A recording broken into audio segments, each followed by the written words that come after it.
Give it just a minute to pick up. It's going to be live in just a second. Are you excited? So excited. You should be good. Super excited. Hi, everybody. Mike Pingel here. I am, I'm juggling all these things. Today, it's Thursday, and I have my beautiful guest, Chirs Riley. Hey, everybody. The cosplay pinup boy. Is that what they call you on the internet? Well, I've been called many things, and that's one of them. He does a lot of cosplay, and we're going to find out more about it today. If you are online watching us, please share this with your friends so they all can jump on and get some more information. We're going to be talking about Palm Springs Comic-Con. Comic-Con Palm Springs. Oh. There's a difference. There's a difference. Okay, and we're going to find out what the difference is because it's not in San Diego. I think that's the big difference. And then, of course, I'm going to now jump over here to see if I can put it on my Facebook for all my friends to see. And, wow, look at all these. I have lots of people talking to me and wants to chat. He's very popular. There's just to narrate what's going on, there's 1 million windows that he's closing currently. Yeah. So, and we're trying to get the HD up, guys. I am so sorry. I don't know. They tell me that I don't have, I have to take stuff off or buy more RAM. I am not really sure what that is. I love non-HD because, I don't have any of my thick eyeliner on or, foundation that a cosplayer normally wears. See? So, it's like beauty lighting. All right, I have now added on my Facebook page so everybody can watch us. Awesome.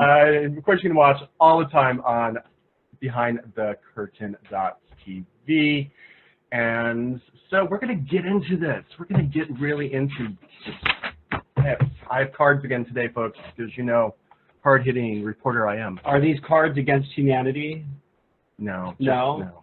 Not the same then. Not the same. First off, I was schooled by a friend this week because I said that cosplay people just wear clothes, wear different dress up. They're just dress up people. I was schooled by my friend Eric, who was like, Hi, Eric. It is more than that. So tell us and tell my viewers what goes into cosplay and what it's all about. Well, cosplay, just if nobody on the internet knows, is dressing up like a fictional character. And that could be any character, like a superhero or a fantasy character like a Disney princess or an anime or a video game, anything that you could possibly think of. If you love a character and you dress like them and somebody recognizes you as that character, that's considered cosplay. So, there's a lot that goes into it, picking your character or coming up with your costume, yeah. Now he was also telling me that cosplay people also play the character.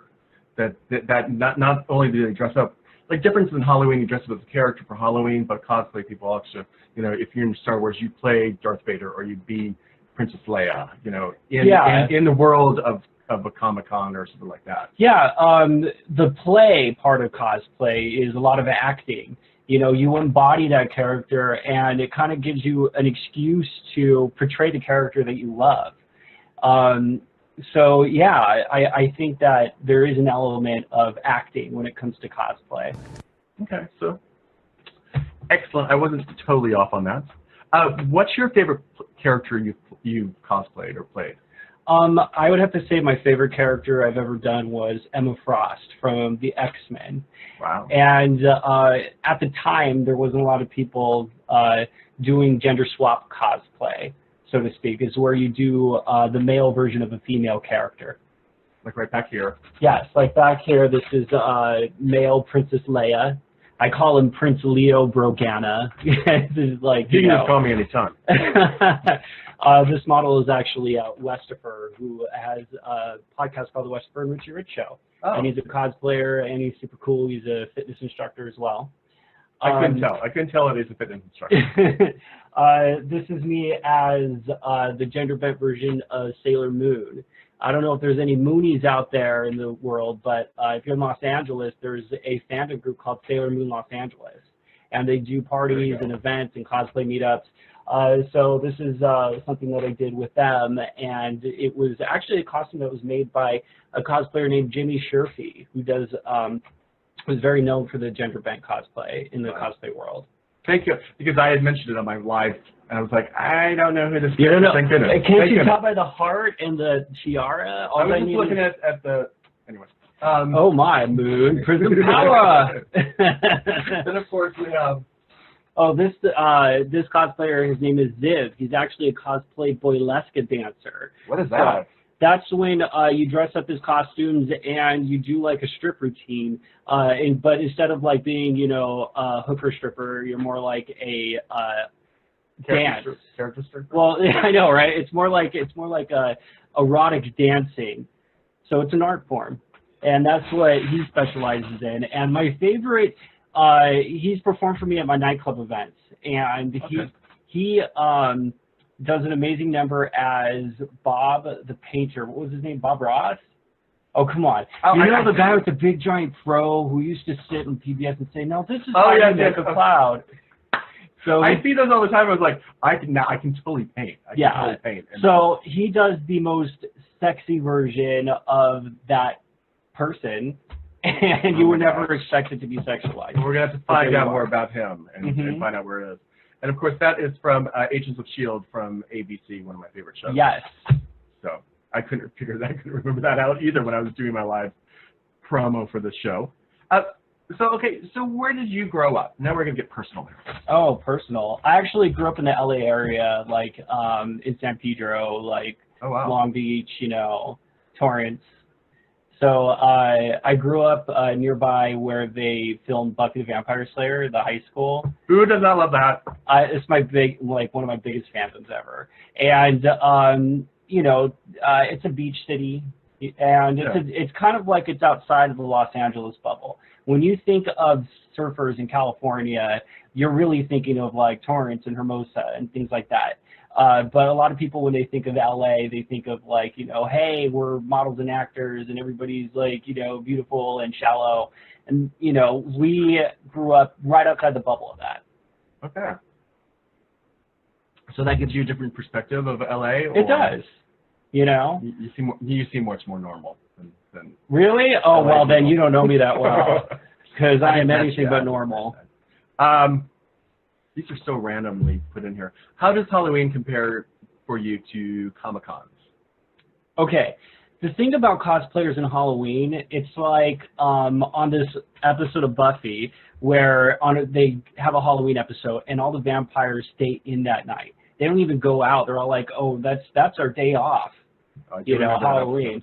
Yes.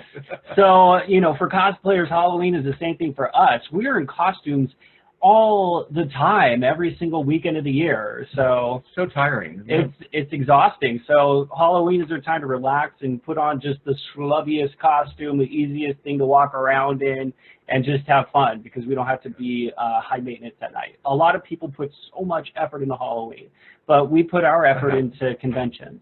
So do you make your own costumes, or do you have someone to make your costumes for you? It just depends. I'm not really great at making costumes.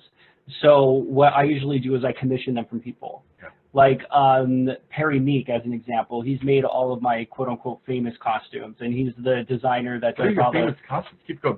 I know, right? He does all the costumes for Lady Gaga, the Spice Girls, you know, Cher. So he's like world famous and stuff. So he made my Emma Frost costume. He made my male Maleficent costume, which I actually was on the runway for the closing gala for Metropolitan Fashion Week at Warner Brothers. So, you know, these costumes lead to some amazing life adventures. That's great. What is your favorite comic movie? My favorite comic movie, wow, I would have to say the X-Men franchise. See, hard-hitting news. Hard-hitting. I know, right? I relate to the X-Men because, you know, I'm a gay dude and mutants.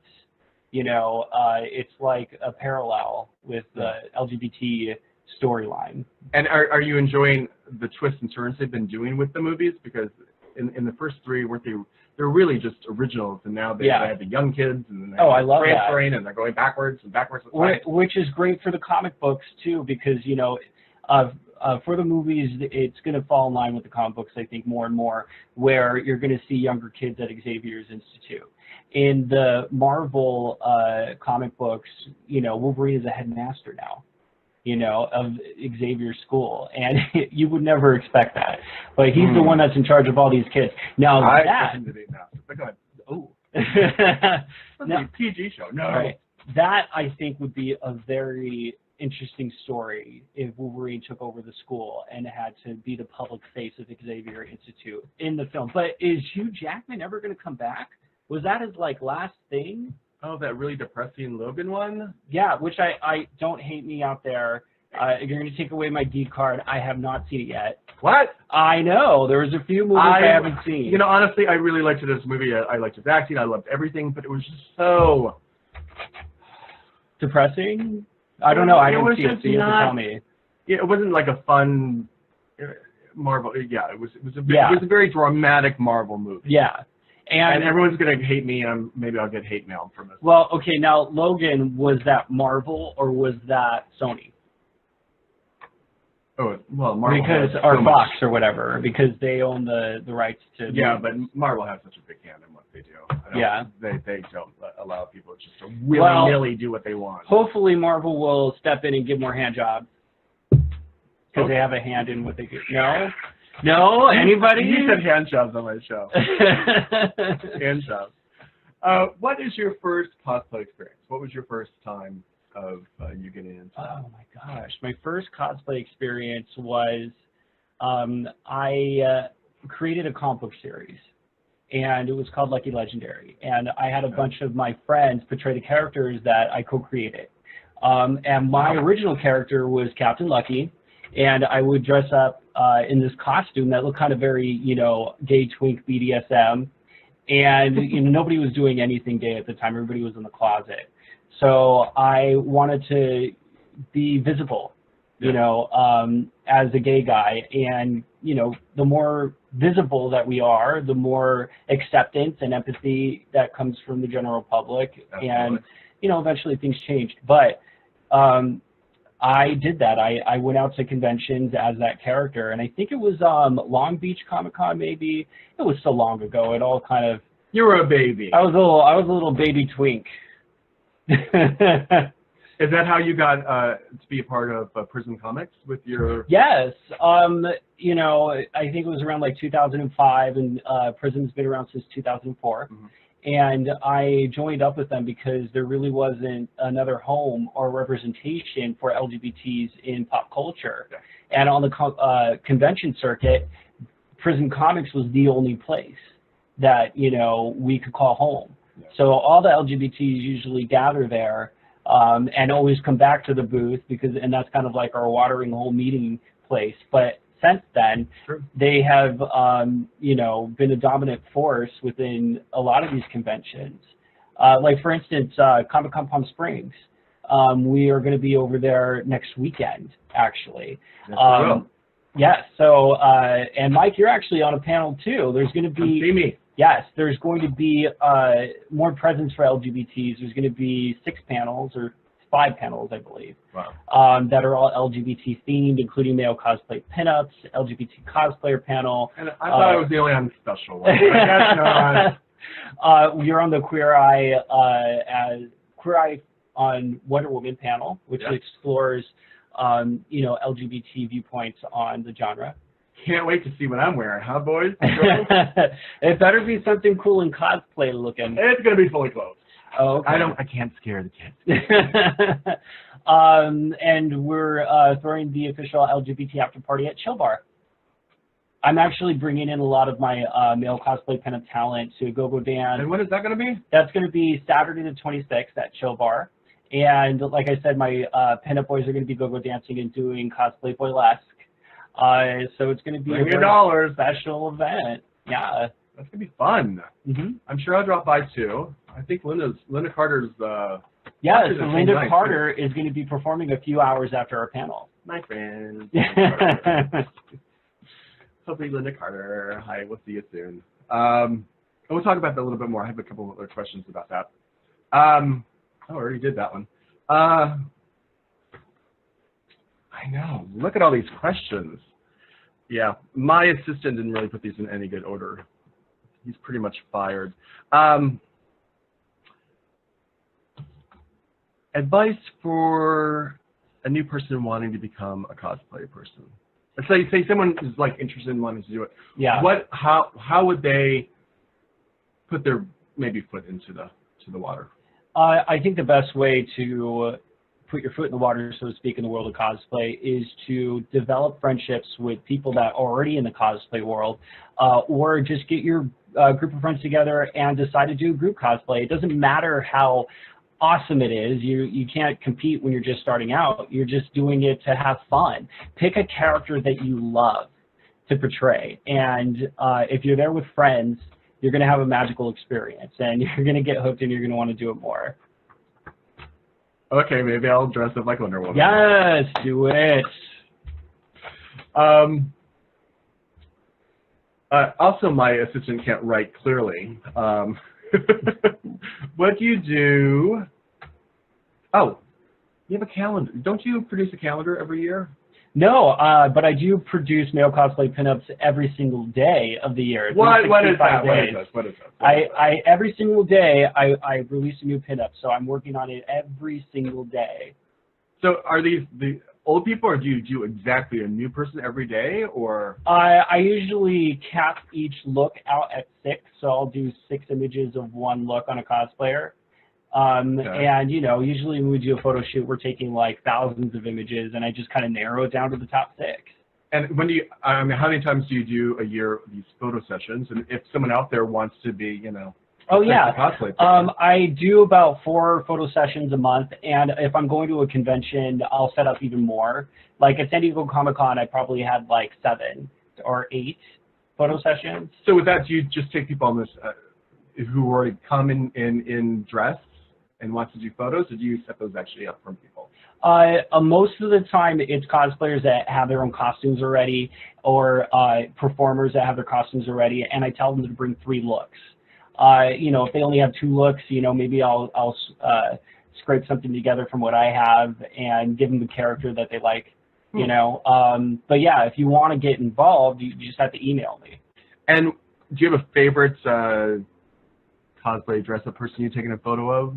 Do you have Oh my God! Top 1, top 2, top 3? I love each and every one of my pinup boys equally for different reasons. No, Oh, really, God. Oh. they're all diverse. I work with every single body type, every single race, sexual orientation. You know, it doesn't matter to me. He's an equal cosplay player. Yes, but I guess. Oh, there's a but. There's a but. But oh, that's good. if I will tell you the ones that the public responds to the best are definitely Princess Leia and Ziv as Pokemon trainer.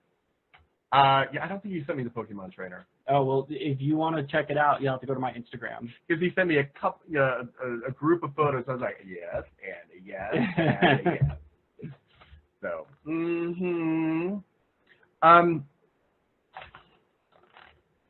what do you do? Do you do this all the time, or do you have a day job? Can you talk about I do your this day job? all the time. All the time? Yeah, I mean, I work in the entertainment industry. I'm a jack of all trades. So if I'm working on a movie, it'll last, you know, a month or 2, and then that's over, you know, and then move on to the next thing. But my main projects that I have consistently around are being the LGBT content creator for different pop culture conventions. Like we were talking about Buffy as my favorite fandom. I was just the director at LeadingCon, which is heavily Buffy the Vampire Slayer, and I judged the costume contest. I presented panels there, and I was, because of that, was the costume contest judge at the big 20th anniversary party that was produced by Fox, and that was in San Diego. So, yeah, I mean, like I said, cosplay leads to fun adventures. Everywhere? No, Everywhere. I'm all not the going to go time. there. I know. What is your best cosplay group experience you've ever had?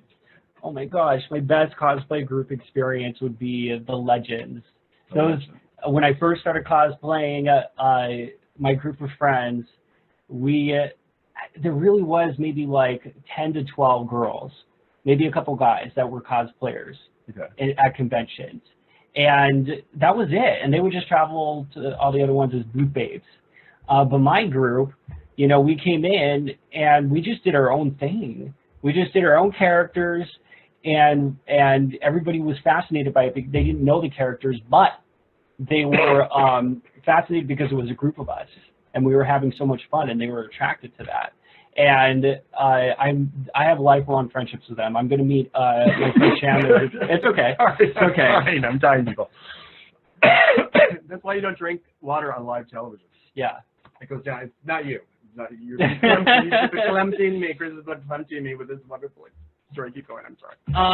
And you know, we all still work in the entertainment industry.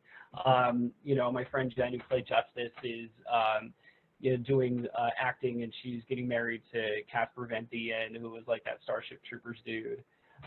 Really? What's he married? We'll go back. Well, I mean, we don't have to get into that, but they're very happy, and they're going to be getting married. And then my friend Chandler is a publicist, and you know, he handles a lot of music composers in the industry, so he gets to go to all these premieres, and he gets to go to all the award shows like the Oscars and the Emmys and things like that. So I mean, my group of friends, we're magical. Like, in my eyes, to me, we're legends. That's why we call ourselves the Legends. So legends. What, any of the legends be at the Palm Springs Comic-Con? Chandler's going to be there. Chandler Pulling is the owner of White Bear PR, and he's going to be moderating the Gay Geeks panel. And who's moderating? I'm going to be there, folks, doing the Wonder Woman panel. Yeah. And who's do we know who else is going to be? Off the top of my head, the moderator is going to be Julian Jetson, who is the Crown Prince of Palm Springs as far as gay geekdom goes. Oh, fantastic. Yes. I have Boston Blake, who's the author of Kink and the Golden Lasso, and he does lectures at universities across the country on it. And we have this guy. And what was your book called? It was originally it was called The Q Guide to Wonder Woman, which is the queer guide to Wonder Woman with Allison Books when they were around, and now it's become the channel Surfing Wonder Woman. So I will be there, and I think I will be.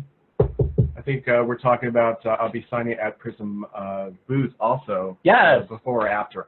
We haven't worked out the details, but I'll check the site. I'll let you know when I'm going to be doing it. I know I'm doing that and talking on a panel. I always feel when you're on your panel, I'm like, am I going to say something wrong? I did one once. I've done one, and it's on there online, and horrible.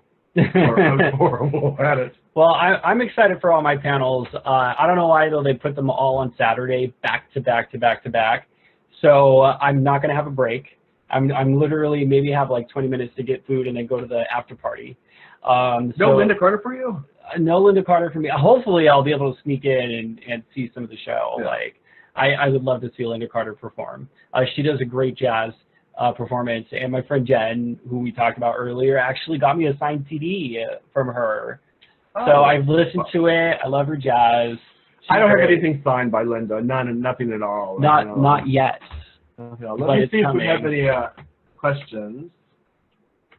What's considered normal in LA? Look at a magazine cover, hot boys with abs and hot women with abs. That's normal for LA. It really is, folks. I always talk to my friends and they're like, why are you not dating? Whatever. I mean, you walk out and it literally is like you're looking at Men's Magazine and they're right there next to you working out at the gym. Yeah, so everybody is not satisfied with who they are or who they're with. They're always looking over their shoulder for something hotter, because there's always something hotter in Los Angeles. That's true. You have to find the hearts. That's what you have to find, the hearts. Yes. What's going on during the after party? What's going to happen? During the after party, we're going to have male and female go-go dancers. It's all LGBT mixed crowd. We are going to have cosplay, burlesque, and boylesque performances. So they're going to be dressed as different fictional characters and erotically stripping for your pleasure. And well, I was reading, I was like, erotic stripping, what's going on? Right, and we're probably going to do some raffles. I'll probably raffle off the swag basket of male cosplay pinup swag. So that should be fun. Well, that sounds fun. Do you know a Bob Ross? Bob Ross is that guy who did the artwork, and then Ziv did a dance. Oh, okay. So everyone loves the tree. So now I get it. Yes. Right. Everyone loves the clouds and the trees. So before we started, I said Comic-Con Palm Springs, and I was slapped. Yes. Said it was. It's Palm Springs Comic-Con. Now, here's the difference. Comic-Con Palm Springs is in the summer, and Palm Springs Comic-Con is in November. In the fall. So there's two Comic-Cons. There's two Comic-Cons, and they wanted to start around the same time, and the people that did the one in November tried to launch it, and it took years, and they never got it off the ground until finally the year that they did, another company said, swoop, and they got in there first. And here's the thing. I mean, I support all conventions. And if you want to go to a convention that is more about comic book creators and it's a smaller, more community thing about Palm Springs, go to the one in November. But if you want pop culture, like Stan Lee is coming, Linda Carter, actors and people galore, I'm bringing in a lot of people from LA and San Diego. Yeah. That's the one that's going to be at the end of the month, this month, in August. That's right. Guys, if you're not going to see Chico's Angels, you better come see me on Saturday. I won't be at Chico's Angels. Let me look through my cards real quickly to see. Where can people find you? I'm Cap Lucky on all social media. My website is patreon.com/caplucky, and I offer a monthly subscription for people for male cosplay pinups. And if they subscribe at different levels, they'll get rewards like 8x10 prints. They'll get convention swag that I pick up that's exclusive to the convention that you don't that I want. give out. I know, right? Well, I raffle it away to everybody so they get a chance to get the things that they could get at conventions that I get at the conventions that they couldn't get because they can't travel to them. That's true. I mean, I love going to them. I have a friend who actually the one who schooled me the other day. He hates going to them, and I'm like, no, I want every free thing. I mean, it's funny when you go to the Comic-Cons, they'll kill you for a free T-shirt. I mean, they will like murder the person beside them for a free like plastic thing that's a Star Wars on it. Yeah. Oh, and if it's a keychain, forget about it. They're just gonna punch you in the face. What is since you've been to so many Comic-Cons and so many of these conventions, what is the best experience you've had and what is the worst experience you've had? Oh my gosh, the best experience I've had at a convention. Oh my gosh, there's so many. I would have to say judging the costume contest at the Buffy party. That was by Fox. I mean, that Buffy is my big fandom. And, for me to be in a position to judge the costume contest next to the woman who played Glory on season 5. What? And Andrew, the Anointed One from season 2. I mean, Jesus, it's amazing. So yes, and I actually, this past Comic-Con, this is actually an interesting story. I went up on stage at Marvel because my friend runs the booth, and it was after he snuck me in, and it was after everybody that was in the armed services. They had a group of them, Wounded Warriors. So up goes these Wounded Warriors to meet the Marvel people on stage and get their posters signed for the Punisher. And I meet the actors right afterwards, and they shake my hand, and they're just like, thank you so much. And I was just like, I didn't hear that they were Wounded Warriors or anything like that. I just went up on stage because I got pushed on, and they were shaking my hand like I was in the war, and my leg was gone, and they didn't see it. I don't know. Did you get at least a signed poster? I got a signed poster. Okay. I got a signed poster, and it turns out, like, I got up the stage, and they were like, don't you know who that is? The Punisher is played by the guy that was in The Walking Dead. And the girl, that's Jessica on True Blood. And I'm a huge fan of those shows. And once I realized I got off the stage, I wanted to go back up and be like, wait, I have so much more to say to you. Instead of, oh, yeah, thanks. Like, I wanted to say about your show. I know, right? Yeah. So I guess that was my most embarrassing moment, It was magical, and it was just like I had a lot of regrets because I wanted to get back up on stage and tell them how much I really love them. Well, maybe, I'm sure soon. Yeah. I'm sure soon. They'll be back there. Gosh. Is it time? It is time. Has it been already? Say goodbye. Oh, my gosh. Should we sing a song or something? Oh, God, no. Okay. No. Not really working, no. Tell everybody where they can find you again. I'm Cap Lucky on social media, all social media handles. But go to patreon.com/CapLucky. That's patreon.com/CapLucky. And where can people find everything about the Palm Springs Comic-Con? Go to Comic-Con. You got it wrong. It's ComicConPalmSprings.com.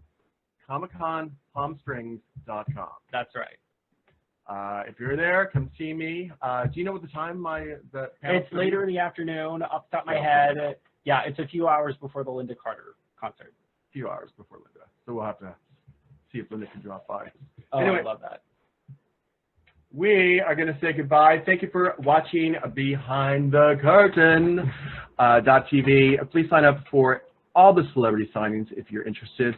Please share this video with all your friends. You can find me on all the social medias with Mike Pingel, because that's who I am. And thanks for watching. Thanks for sharing. And have a great weekend. And be kind to each other. Bye-bye. Bye.